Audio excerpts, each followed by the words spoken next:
मूल आदिवासी भावे आदिवासी संप्रदायर अधिकार पई लड़ाई जारी रखिछि। बीजेपी सरकार भारतमाला प्रकल्प को नहीं डिंडिम पिटुथिबा बेले यार वास्तव चित्र भिन्न।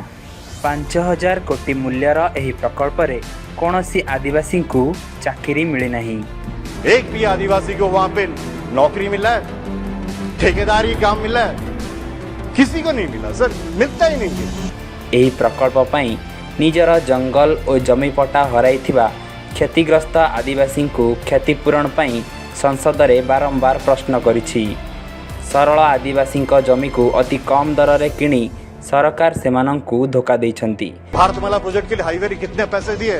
1 एकड़ के लिए 50,000 रुपया, 4 गुना ज्यादा 2 लाख रुपया थे 1 एकड़ के लिए। वही जगह आंध्रा क्या कोई जटिल जगह ले लो आप, 1 करोड़ जा रहे 1 सेमानंक न्याय पई संसद रे एहा विरुद्ध रे स्वर उत्तोलन करिछि, आगकु मध्य करिबी।